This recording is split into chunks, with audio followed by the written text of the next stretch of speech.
Todo perfecto, adelante. Excelente, muchas gracias. También saludar a la doctora Miroslava, doctor Ignacio, que han expuesto antes que yo y también he podido escucharles.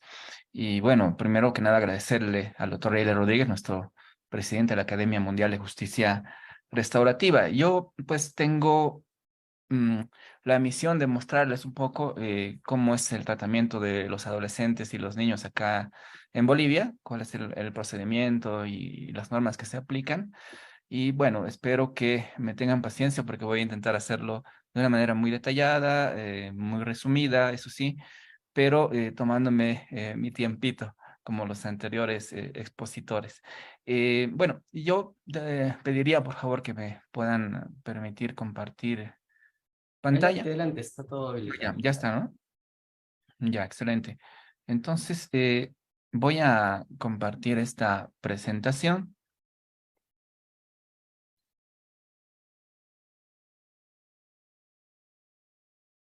¿Se alcanza a ver, doctores? Ahí se ve mejor, creo, ¿no?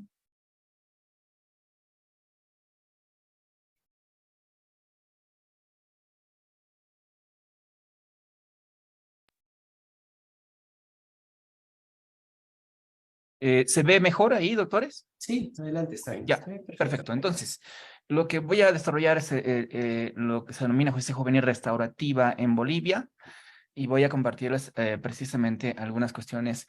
Voy a empezar con el marco normativo. En cuanto al marco normativo, puedo decirles que hay un sistema especializado de justicia penal juvenil en Bolivia. En el marco de esta normativa, evidentemente, está la Constitución Política del Estado, la ley número 548, que es la norma fundamental, se denomina Código Niño, Niña, Adolescente del año 2014. También hay otro paquete de leyes, la Ley de Protección Legal de Niñas y Niños y Adolescentes, Decreto Supremo Reglamentario del Código Niño, Niña, y también, evidentemente, está la Ley Orgánica del Ministerio Público, más concretamente con su artículo 69, y por supuesto que están los códigos penal y procesal penal, ¿no? Entonces es un poco el marco normativo sobre el cual voy a un poco intentar explicarles cómo funciona el tema de la justicia penal juvenil en mi país. Podría decirles también que se trata de un sistema especializado de justicia penal, donde este sistema lo que va a hacer es atribuir una responsabilidad penal atenuada a los menores infractores, ¿no? De la ley para adolescentes. Este sistema reconoce las garantías y principios del derecho penal, pero con un enfoque en la justicia juvenil restaurativa. Y eso es interesante porque lo voy a intentar unir para la idea de esta ponencia es no solo repetirles lo que dice la norma, sino proponer de alguna manera cómo podríamos ampliar la aplicación de estos mecanismos restaurativos en otros delitos, ¿por qué no? Y también en otras áreas del derecho, como ya había escuchado algunos de los expositores, ¿no? Entonces, este enfoque tiene como objetivo brindar oportunidades para que los adolescentes evidentemente no reincidan y se responsabilicen de sus actos, ¿no? Esa es la idea, es la naturaleza jurídica un poco a lo que apunta este sistema especializado de justicia penal juvenil, ¿no? Va más allá de simplemente sancionarlos, sino que trabaja e intenta trabajar en precisamente prácticas restaurativas. El objetivo, por lo tanto, es concebir a los adolescentes como sujetos de derecho y trabajar para su rehabilitación y reintegración en la sociedad. Todo esto, evidentemente, en la línea normativa internacional también, estamos hablando del bloque de constitucionalidad, y bueno, en el marco de esas normativas se ha desarrollado este código niño, niña, adolescente, obviamente, que también tiene algunas cuestiones interesantes que las voy a ir refiriendo más adelante. También podría decir que este sistema tiene su órgano rector y evidentemente el órgano rector es el Ministerio de Justicia de mi país, que tiene la misión de, evidentemente, diseñar políticas públicas integrales, generar planes, proyectos, normas, servicios, ¿no? Etcétera, es el ente rector y además debe brindar lineamientos a todas las otras entidades que van a venir a cooperar, que las tengo en la diapositiva En este otro lado, como pueden ver, están juzgados públicos en materia de niñez y adolescencia, está el Ministerio Público, está Defensa Pública, la Policía Boliviana, la Defensoría de la Niñez, la Instancia Técnica Departamental de Política Social y también las entidades de atención, que vendrían a ser los centros de detención, donde se intenta que se puedan rehabilitar, ¿no? Todo esto en el marco de lo que establezca, evidentemente, el órgano rector, que tiene además la facultad de supervisar, controlar a estos centros especializados precisamente para el cumplimiento de las medidas socioeducativas que se les impone a los menores infractores de la ley, ¿no?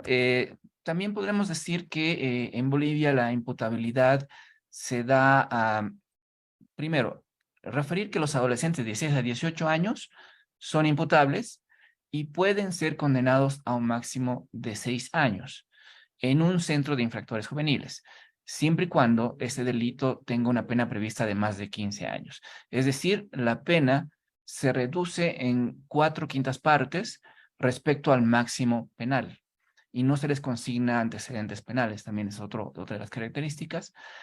Bueno, y esta medida pues busca responder proporcionalmente a los delitos cometidos por adolescentes, proteger sus derechos y fomentar su reintegración social. Esta edad de 16 años fue rebajada aún más, precisamente con el Código Niño, Niña y Adolescente, que modifica el artículo 5 del Código Penal, y disminuye la edad de imputabilidad de 16 a 14 años, ¿no? En este contexto, podemos decir que en el caso de menores de 14 a 16 años, son considerados infractores y son derivados a un juez de la niñez y la adolescencia. En el caso de los menores de 14 años, son inimputables y solo se puede accionar una reparación de daños. Y en el caso de la edad máxima para el cumplimiento de la sanción, que les decía más adelante, cuando son sancionados por delitos que se puede decir que son graves, la sanción tiene que terminarse máximo a los 24 años cumplidos de estos menores. Esto en concordancia con los 6 años máximo de pena que se les puede aplicar, ¿no? Bueno, ¿qué más les puedo comentar? Tiene sanciones atenuadas, esto es importante decirlo, es decir, si un adolescente es juzgado por el delito de asesinato, por decirles que en mi país tiene una pena prevista de 30 años de restricción de libertad, deberá ser sancionado el menor infractor máximo con 6 años de privación de libertad. Además, dentro de este grupo de delitos es importante referir que, por ejemplo, están delitos graves como violación, homicidio, asesinato, los cuales, de acuerdo a esta normativa, tendrían que cumplir indefectiblemente una sanción privativa de libertad. Es decir, son delitos graves y, por tanto, se les aplica, evidentemente, una reducción de pena, pero ellos sí o sí tienen que cumplir una sanción privativa de libertad en los centros de rehabilitación correspondientes, ¿no? En este caso, generalmente se utiliza el de Calauma, como vamos a ver más adelante. Respecto a los delitos con pena menor a 15 años, prevista en el Código Penal, se podría decir que son de menor gravedad, pues encontramos el de, por ejemplo, hurto, robo, lesiones leves, etcétera, etcétera, que deberán ser remitidos sí o sí a programas para aplicación de medidas no privativas de libertad, ¿no? Entonces, la idea es que delitos graves sí o sí se aplica hasta 6 años, dependiendo del delito, o menos. Y bueno, en delitos menores se les aplica medidas no privativas de libertad, ¿no? Eso es un poco lo que quería también compartirles. ¿Qué más? ¿Cuál es el procedimiento? El procedimiento para adolescentes en conflicto con la ley es el siguiente. Ya inicia, bueno, de una vez, se puede decir que hay una duración, es un proceso bastante sumario, a diferencia de los procesos penales ordinarios. La duración de este tipo de procesos, desde la denuncia hasta la sentencia ejecutoriada, según el propio Código Niño, Niña, Adolescente, tiene que no exceder los 8 meses. Es decir, en 8 meses tienes que tener sentencia y todas las actuaciones procesales tienen que haberse desarrollado. La competencia, evidentemente, para la investigación de este tipo de delitos están los juzgados públicos de la niñez y la adolescencia, que es el juez por excelencia que tiene la facultad de juzgar a los menores infractores de la ley. Está un fiscal adscrito que viene de la División Especializada de Menores, no es cualquier fiscal, sino que es especializado en tema de menores.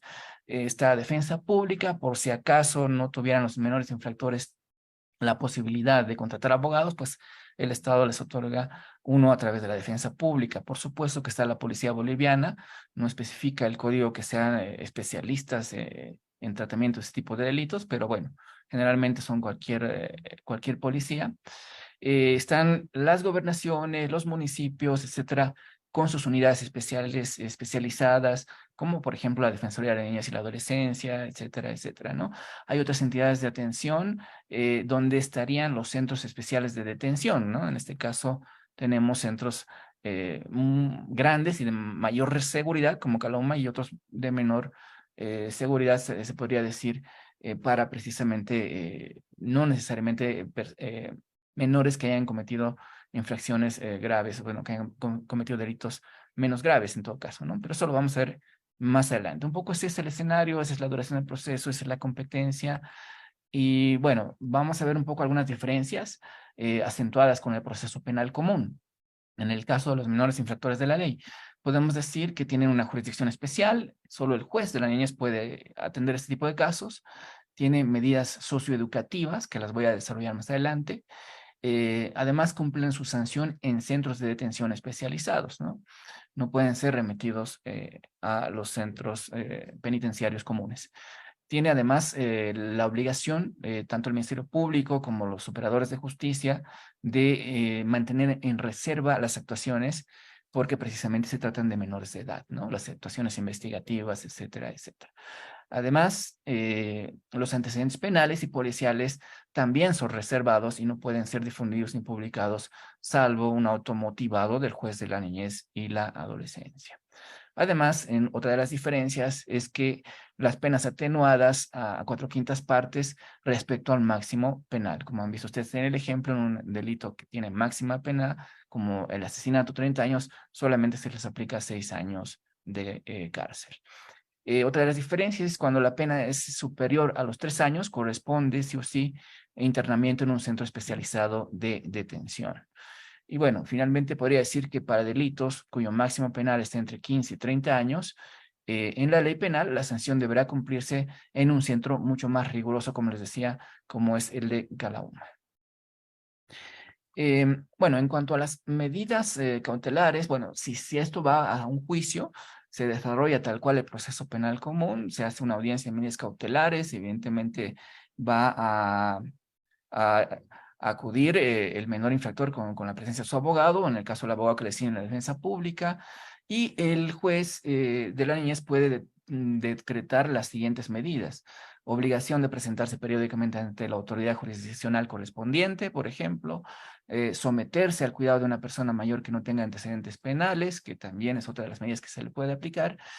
Otra de las medidas es abstenerse de concurrir a determinados lugares o reunirse y comunicarse con determinadas personas. Eso es importante porque muchas veces los menores infractores de la ley son pandilleros, ¿no? Entonces, como operan en grupos de amigos, se puede la pena decirlo, y cometen a veces delitos, vandalismo, hurto, robo y a veces delitos graves también, pues evidentemente el juez de la niñez puede pedir y puede instruir, mejor dicho, que no se reúnan y que no se comunique con determinadas personas.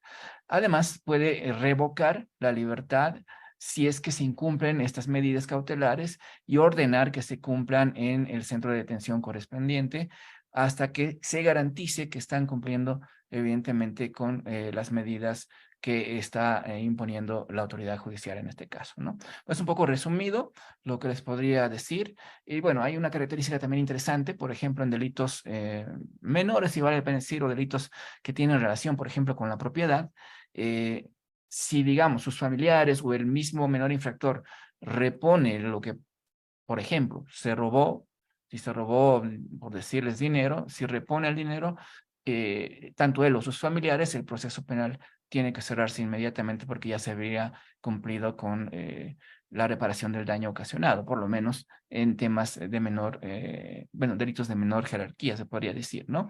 Entonces, también el juez puede intentar aplicar medidas alternativas, salidas alternativas, criterios de oportunidad reglada, procedimiento abreviado en caso de que evidentemente el menor infractor asuma que así es el autor de ciertos delitos o de cierto delito, y bueno, pues eso le va a ayudar con un procedimiento abreviado a que sea incluso muchísimo más efectivo y no dure necesariamente 8 meses, sino que sea inmediato.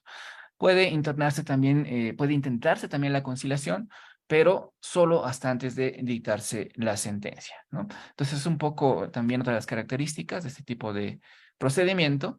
Y en cuanto a las medidas socioeducativas, que creo que es lo que más nos importa, están reguladas en el Código Niño, Niña, Adolescente, pero están reglamentadas con una resolución del Ministerio de Justicia, ¿no? Que es mucho más específica y te aclara muchas cosas que el código no necesariamente lo hace.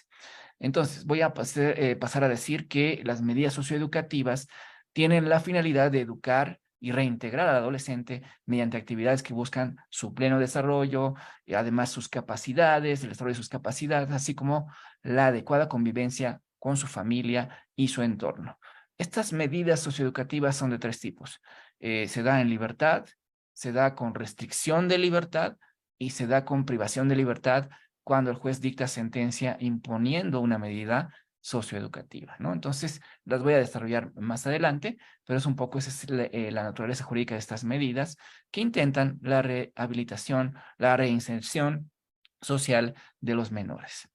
Entre las medidas socioeducativas, cuando el juez las dicta, impone una medida, pues acude a un equipo interdisciplinario, mejor dicho, interdisciplinario, que debe elaborar con la participación, además del adolescente y de sus familiares, un plan individual de ejecución de medidas socioeducativas que se denomina PIEM, ¿no? En este plan, evidentemente, quien tiene una labor importante es precisamente los abogados o el asesor técnico del menor infractor que debe informarle en qué consiste el plan, cuáles son sus derechos, cuáles son sus obligaciones, pero fundamentalmente qué pasa si incumple lo que tiene que hacer de acuerdo a su plan individual de ejecución de medidas socioeducativas. El plan evidentemente es personalizado, no hay un plan estándar para todos, sino es personalizado de acuerdo a la edad, de acuerdo al tipo de delito, etcétera, de acuerdo a la personalidad del menor infractor y los problemas que puede tener, ¿no?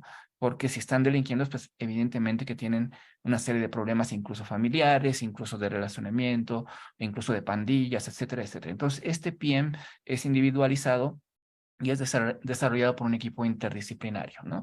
Entonces, el juez también tiene que tener en cuenta todos esos aspectos técnicos del equipo interdisciplinario para poder aplicar el PIEM y, de alguna manera, a la vez dictar las medidas socioeducativas que pueda establecer y que están consignados en este documento.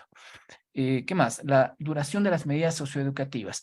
Para determinar la duración de las medidas socioeducativas, el juez pues tiene que considerar varios aspectos. Por ejemplo, la naturaleza y la gravedad de los hechos.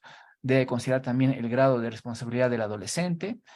Debe considerar también la proporcionalidad e idoneidad de la medida, es decir, no puede ser desproporcionada tampoco. Por ejemplo, no permitirle salir a estudiar, etcétera, etcétera, la edad y, por tanto, la capacidad del menor para cumplir la medida. Y también, de acuerdo a la edad, va a comprender mejor el juez si es que, bueno, si es realmente un adolescente o si es un niño, etcétera, etcétera, va a comprender o va a poder interpretar de mejor manera si el delito ha sido cometido, en qué circunstancias, y también va a poder reflexionar al adolescente sobre lo que ha podido realizar con esa conducta típicamente antijurídica, ¿no? Y además va a tener en cuenta los esfuerzos que haga el menor por reparar los daños. Entonces es todo un conjunto de análisis que tiene que tener en cuenta el juez de la niñez para ver si la medida puede ampliarse, puede finalizar o, bueno, puede seguir desarrollándose en un tiempo prudente. ¿Qué más? Bueno, ahora sí voy un poco a las medidas socioeducativas, ¿no? La primera sería la libertad asistida, ¿no? Esto consiste en otorgar al menor la libertad, pero con la condición de someterse durante el tiempo que dura la sanción a la supervisión y asistencia, orientación, etcétera, guía de una persona técnica debidamente capacitada. Esto es más o menos como un tutor. Podrían ser psicólogos, trabajadores sociales, etcétera, que van teniendo un seguimiento del menor. Segundo, la prestación de servicios a la comunidad, que creo que es bastante interesante. Entonces, el juez puede determinar que el menor realice ciertas actividades de interés general, durante un periodo de tiempo determinado, actividades que busquen fomentar la responsabilidad y la participación activa, no solo del menor infractor, sino también de la comunidad, y así promover su reintegración social, ¿no? Pueden ver acá en la lámina que una de esas medidas, por ejemplo, es que recojan basura, que colaboren con bomberos, etcétera, etcétera. Entonces, son medidas que ayudan y es un clásico ejemplo de lo que es la justicia restaurativa. Es un modelo de justicia, un mecanismo de justicia restaurativa que se utiliza mucho y que nos sirve mucho precisamente para implementar este tipo de medidas socioeducativas en libertad. Y bueno, tenemos también las medidas socioeducativas con restricción parcial de la libertad, es decir, que están en sus domicilios, pero tienen cierta vigilancia de un adulto, tienen generalmente ser responsable de la familia, generalmente son los papás. No se puede usar, bueno, generalmente no se usa custodios policiales porque, como han visto ustedes, tienen procedimientos muy diferentes y los operadores son diferentes también. Entonces, generalmente se les dice a los padres que tienen que asumir esa responsabilidad. Pueden salir, como no, de su domicilio para realizar actividades, incluso para ejercitarse, trabajar, estudiar, salvo que haya prohibiciones de reunirse con ciertas personas, etcétera, etcétera. En ese caso, el juez tiene que valorar también de acuerdo a cada caso concreto. Después tenemos el régimen en tiempo libre también, que denominaría que si tienes un fin de semana, pues sí o sí tienes que ir, tienes que permanecer en el centro especializado de reinserción para que puedas un poco combinar estar en tu casa, pero también estar en el centro especializado de reinserción, donde evidentemente va a seguir teniendo programas, va a seguir teniendo, de acuerdo a su plan, ciertas cuestiones relacionadas, otras medidas socioeducativas que se puedan hacer desde el centro de reinserción, ¿no? Entonces, ese es un tema también, de alguna manera así va a dividirse. Y otro tipo de medidas socioeducativas ya son con restricción de libertad. Me refiero, por ejemplo, en régimen semiabierto, que sería la incorporación del menor por el tiempo que dura la sanción en un centro especializado del cual solo puede salir para realizar actividades de estudio, actividades formativas, actividades laborales, etcétera, etcétera, o incluso de cultura, y también están establecidas y detalladas en su PIN, ¿no? En su plan. Y tenemos también el régimen de internamiento. Este régimen consiste en la privación de la libertad de la persona adolescente en el tiempo que debiera durar la sanción y se cumplirá en régimen cerrado, en un centro especializado, y en este caso, pues evidentemente se usa mucho Calauma porque este régimen de internamiento se reserva, ya les decía, para delitos graves, para delitos que superan evidentemente los 15 años, ¿no? Entonces, y bueno, que pueden ser sujetos a la aplicación de la pena máxima, como puede ser 30 años, reducción 6 años, o dependiendo de las penas de cada delito. Pero si son delitos graves, como les digo, tienen que estar ya en régimen de internamiento total, es decir, no pueden gozar de libertad. ¿Qué más? Bueno, ahora sí, yo voy a unir todo lo que les he explicado un poquito con lo que sería nuestra justicia restaurativa. ¿Por qué? Porque creo que sí se puede ampliar ese tipo de medidas a otro tipo de delitos en la justicia común, ¿no? Y bueno, para eso, pues evidentemente yo acudo al gran criminólogo Sir Howard, ¿no? Este criminólogo, pues nos dice que la justicia restaurativa es un proceso dirigido a involucrar dentro de lo posible a todos los que tengan un interés en una ofensa particular e identificar y atender colectivamente los daños, necesidad y obligaciones derivadas de dichas ofensas, con el propósito de sanar y enmendar los daños de la mejor manera posible. Creo que es una definición muy interesante. Y además, él es un profesor distinguido de justicia restaurativa, ¿no? De la Universidad Menoita, dice acá, ¿no? Menoita del Este. Entonces, él es muy reconocido y creo que esta definición nos ayuda a tener una definición más clara de lo que sería la justicia restaurativa. Obviamente, yo sé que ustedes son maestros en esto, pero lo que quiero hacer es un poco para la gente y los estudiantes que nos están viendo, que entiendan un poquito por qué la quiero relacionar para intentar proponer que se apliquen delitos en otro tipo de delitos, que no necesariamente sean infractores menores de edad, ¿no? Es una forma de abordar el delito que se enfoca en la reparación del daño causado por el delito, en lugar de simplemente castigar al delincuente, por ejemplo, ¿no? Entonces creo que eso es un punto importante. Además, busca la reconciliación entre las partes afectadas por el delito y promueve la responsabilidad y la reparación de los daños causados. Finalmente, en nuestro entendimiento, la justicia restaurativa es un proceso restaurativo. En un proceso restaurativo, mejor dicho, las partes afectadas por el delito, incluyendo la comunidad, se reúnen para hablar sobre lo que sucedió, el impacto del delito y cómo se puede reparar el daño. Se trabaja en conjunto para encontrar una solución que sea más justa y satisfactoria para todos. Creo que es importante ello porque ustedes han visto que tiene varios de estos conceptos. Las medidas socioeducativas rescatan varios de esos conceptos para intentar que la reinserción de los menores infractores de la ley, ¿no?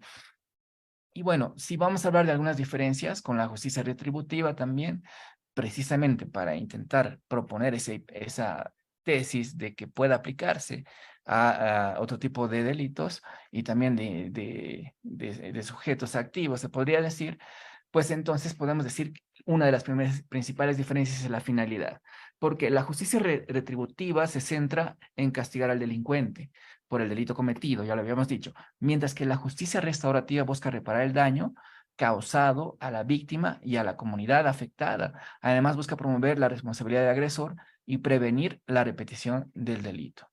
Otra diferencia marcada es el enfoque de ambas justicias. La justicia retributiva se enfoca en el delito y la ley, positivista, y además muchas veces se puede decir que tiene un enfoque de sanción, de jus poniendi, mientras que la justicia restaurativa se enfoca en las personas afectadas por el delito y sus necesidades.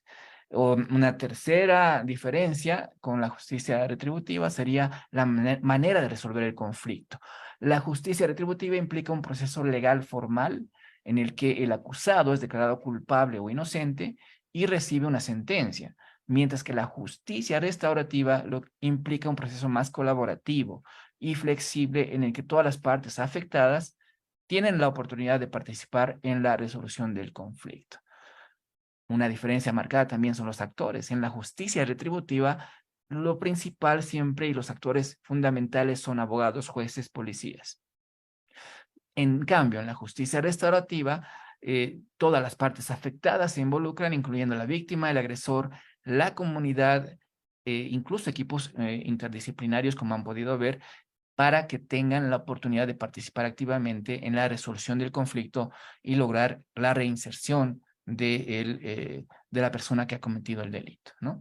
Entonces, creo que es importante ello y simplemente con esta lámina podría terminar concluyendo que la justicia retributiva, en base a lo que dice, evidentemente, Howard, la justicia retributiva, ¿qué se pregunta cuando se comete un delito, ¿no? ¿Qué leyes se han violado? Se pregunta, ¿no? Segunda pregunta que se hace es ¿quién lo hizo? Y tercera pregunta que se hace es ¿qué castigo merece? En cambio, la justicia restaurativa, lo primero que se pregunta es ¿quién ha sido dañado?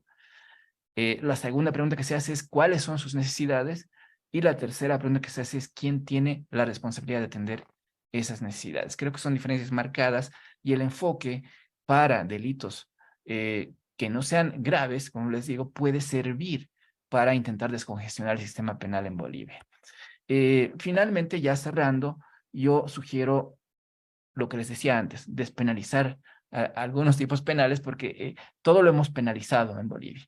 Miren ustedes que hay un juez norteamericano llamado Michael Ciconetti y él siempre crea penas privativas muy creativas, valga la redundancia, y demuestra que no necesariamente es con cárcel que vas a satisfacer las necesidades tanto de la víctima como de quien ha cometido el delito y de la propia comunidad. Miren ustedes que, por ejemplo, impone sanciones. Encontró una vez a un señor pintando las paredes. Entonces, ¿cuál es la sanción? Le obliga a este juez a escoger si quiere 10 días en la cárcel o quiere reparar la pared pintándola nuevamente. Y entonces, obviamente, esta persona dice, yo prefiero pintar la pared, y le da un cepillo y le dice, bueno, va a pintar la pared, pero con este cepillo, para que un poco escarmiente. La segunda manera de castigar que tuvo este juez es a una mujer que no quiso pagar su carrera de taxi, por ejemplo, la ordenó caminar 48 kilómetros. A otra mujer que abandonó a 35 gatitos en su casa mucho tiempo, le ordenó pasar toda una noche en el mismo lugar abandonado y pasando frío. A una mujer que dejó a su perrito solo por muchas horas, le ordenó limpiar la basura, por ejemplo, ¿no? A un hombre que estaba manejando ebrio, le ordenó pasar una noche en la morgue viendo los cadáveres que fallecieron por accidentes de tránsito. Entonces creo yo que esto es importante que lo rescaten y lo rescatemos todos, ¿no? Tanto abogados como jueces, como operadores de justicia, porque ese proceso penal mecanizado y apuntado solo a la privación de la libertad no necesariamente funciona en todos los delitos, ¿no? Y bueno, finalmente voy a darles algunas sugerencias para intentar mejorar.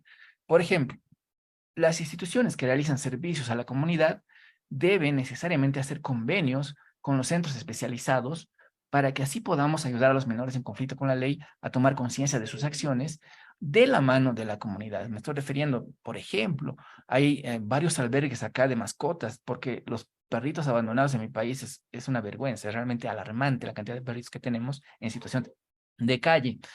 Hay albergues que los adoptan, y ¿por qué no utilizar a los menores infractores de la ley para que ayuden en esos albergues, aprendan algo? Simplemente digo, ¿no? También está el tema de bomberos, está el tema de los scouts, etcétera.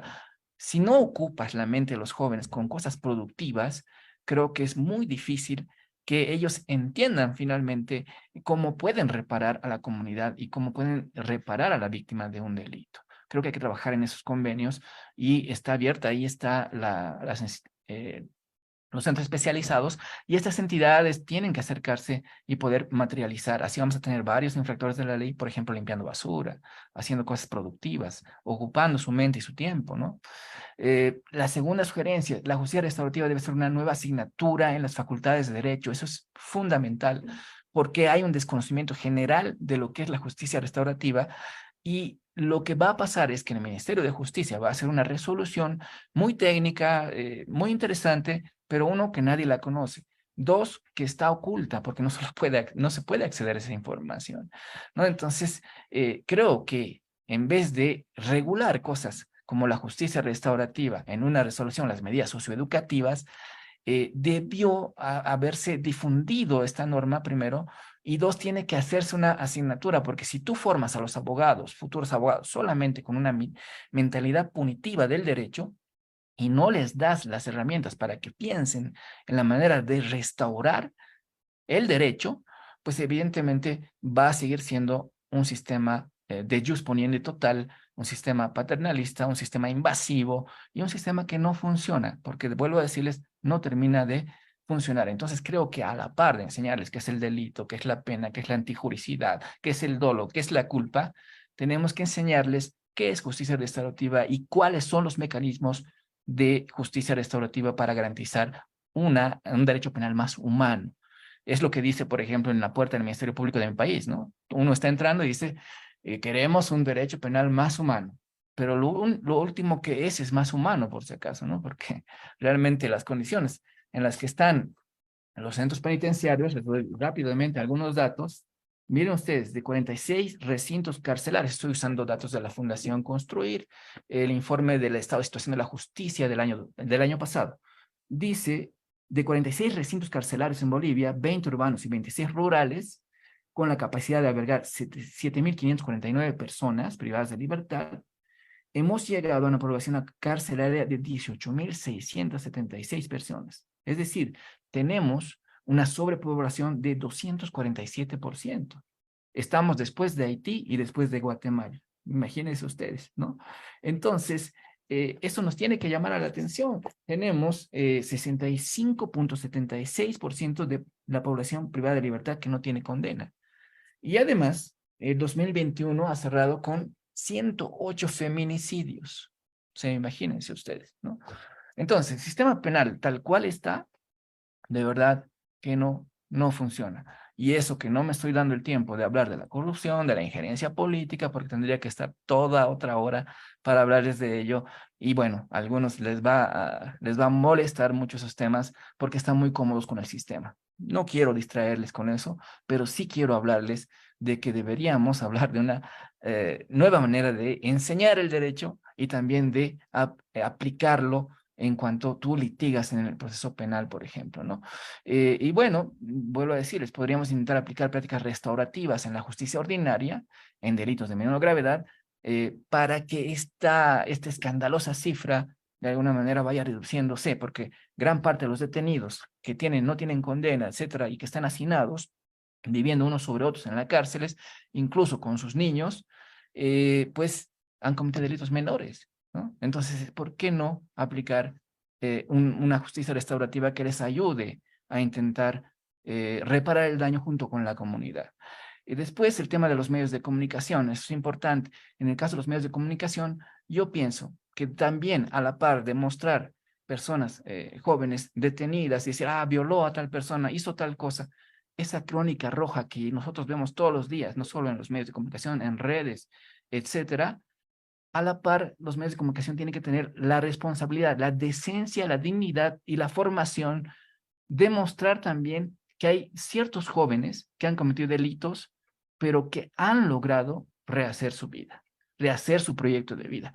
Y así como le dan cobertura a lo que es Crónica Roja, denle por favor también cobertura a estos jóvenes que han estado en los centros de rehabilitación y han logrado rehabilitarse, han logrado reinsertarse a la sociedad, porque es un gran ejemplo de que esta justicia sí puede funcionar, ¿no? No solo le veamos lo malo, no solo veamos el morbo, sino que tenemos que intentar también difundir proyectos de vida exitosos, proyectos de justicia exitosos, porque para mí, si logras rehabilitar a un adolescente infractor de la ley, creo que es un proyecto sumamente exitoso y es una manera de demostrar que sí funciona la justicia restaurativa, sí funcionan las medidas socioeducativas, tal vez no en todos los casos, pero sí funciona si tienes realmente el apoyo del equipo multidisciplinario, si tienes un juez que tiene una visión de no necesariamente palo y adentro a todos, sino una visión más amplia para poder entender que estamos procesando proyectos de vida, porque eso es lo que estamos haciendo, ¿no? No son números,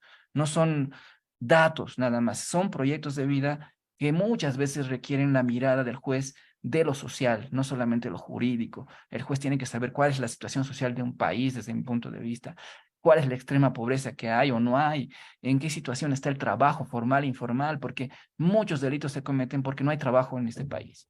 Entonces, todo eso el juez tiene que conocer para que pueda dictar medidas restaurativas y puedan servir para mejorar un poco la justicia sin meterle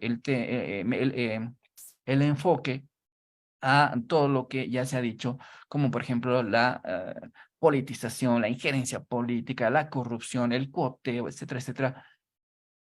Tal vez contra eso no se puede hacer mucho, pero con esto creo que podemos, a la cabeza de nuestro Ministerio de Justicia, podemos intentar descongestionar el sistema penal, ¿no? Y bueno, finalmente, aunque no está acá, yo creo que el Ministerio de Justicia también tiene que tener datos. Ojalá nos dieran datos procesados, así como ChatGPT te entrega, ojalá nos los entregaran y nos dijeran cuántos menores infractores de la ley se han reinsertado, se han rehabilitado, cuántos no, cuántos están en proceso, por qué delitos. Pues qué lindo sería tener esa radiografía completa para poder hacer realmente una política pública seria, una política criminal seria que ayude a mejorar y a lavar la cara a la justicia penal en mi país, ¿no? Pues bueno, eso es un poco lo que quería mostrarles y bueno, simplemente disculpen si me he excedido, pero yo voy a dejar de compartir pantalla y estar atento a lo que nos diga el doctor Rey. Bien, muchas gracias, querido Oscar. Realmente muy interesante la perspectiva que nos ha mostrado de la experiencia boliviana y también de la regulación, de los aspectos que al menos están pretendiendo regular este espacio restaurativo en el ámbito juvenil. Sin duda alguna también similares problemas a los que se presentan en Argentina y se presentan también en México. Es decir, la necesidad de profundizar, la necesidad de establecer quizás mecanismos más eficientes para poder tener pues un sistema juvenil realmente moderno, ¿no? Y que responda a las reales dimensiones de este problema también, porque hay que tener en cuenta que la mayor parte de conflictos, incluso ya de mayor gravedad, pues inician a nivel de la adolescencia, es decir, que el tratamiento a nivel de adolescentes es débil, es deficiente, sin duda alguna eso va a contribuir en esta suerte de círculo vicioso, ¿no? De rueda de la fortuna que lamentablemente va a incidir en la falta de prevención y en la comisión pues, de acciones o de delitos que son sumamente más graves y de difícil tratamiento para todos los países, ¿no? Porque obviamente es costoso, es difícil invertir ya en delitos y difícilmente ahí pues estamos, creo yo, eh, gran parte de los países también de Latinoamérica en ese tipo de situaciones, ¿no? Entonces, lamentablemente, la justicia juvenil tiene, creo yo, a nivel de políticas, este estimado Oscar, creo yo, un desinterés, ¿no? Un desinterés no solamente político, sino también un desinterés estructural. Y eso tú lo puedes reflejar, ¿no? Pues si tú, por ejemplo, comparas la cantidad de instituciones y de órganos que se encargan de este tipo de justicia juvenil, obviamente es sumamente minúscula en comparación a otras áreas. Es decir, hay más, por ejemplo, más jueces, más fiscales enfocados en el ámbito de los delitos mucho más graves que en materia de justicia juvenil. Entonces, con esa lógica, más o menos estamos queriendo traducir lo siguiente, ¿no? Es decir, más nos interesa que maten a las personas, más nos interesa que lesionen a las personas, más nos interesa que roben o que causen daños mucho más graves que prevenirlos.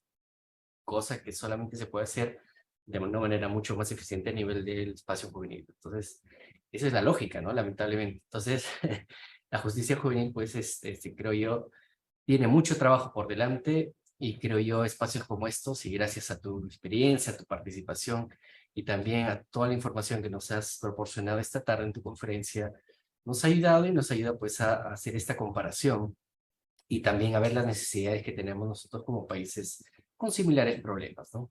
Así que te agradezco realmente, estimado Oscar, y bueno, tienes unos minutos finales para ver también y nos hagas presente cuál es tu reflexión final y tus conclusiones también en base a lo que hemos escuchado de otros colegas de Argentina y México. Adelante, estimado Oscar. Muchas gracias, apreciado Reiler.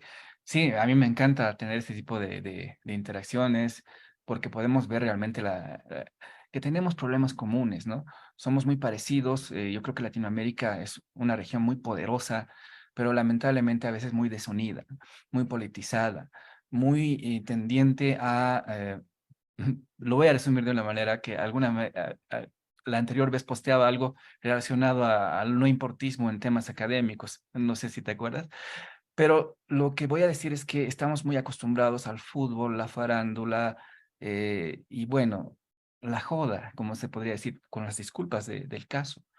Pero es que eso está bien por una parte, pero por otra tampoco está bien con los procesos de automatización, etcétera, etcétera. Creo que nos podemos volver más idiotizados y evidentemente eso viene desde nuestros gobiernos. Los gobiernos creen que todo es populismo, creen que todo es fútbol, creen que todo es de alguna manera palo y adentro y no están enfocando el problema de fondo. El problema de fondo, evidentemente, son los jóvenes son nuestro futuro.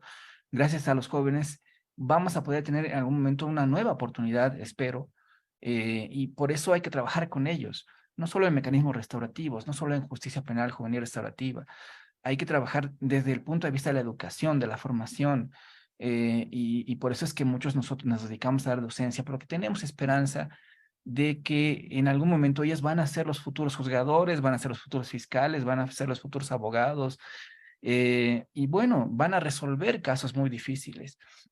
El tema de la justicia restaurativa tiene muchísimos desafíos, ¿no? Y en el caso de la justicia juvenil penal también, yo creo que tiene que ampliarse incluso mucho más. Son insuficientes los centros de rehabilitación que hay en mi país, precisamente porque no le quieren poner plata a esas cosas tan importantes. Y bueno, hay que ver bien también cómo está la distribución de recursos. Hay una serie de cuestiones que yo quisiera comentarles, tal vez en otra oportunidad relacionadas precisamente a lo que pasa en mi país, pero lo voy a resumir de una manera muy simple. En mi país lo que hacen es invertir en cosas que no solucionan el problema del delito, no solucionan el problema de la violencia en la familia, no solucionan el problema de los infanticidios, de los feminicidios. Son medidas parches, medidas normativas que se siguen trabajando en el marco de operadores de justicia. No voy a generalizar, habrá muy buenos también, pero la mayoría está implicado en un sistema penalista que en muchos de nuestros países, bueno, estoy hablando del contexto europeo más que todo, ya han pasado a la historia. Hay una visión mucho más amplia del derecho penal en otros países, ¿no? Y ojalá pudiéramos rescatarla y ojalá pudiéramos aplicarla, aunque sea progresivamente.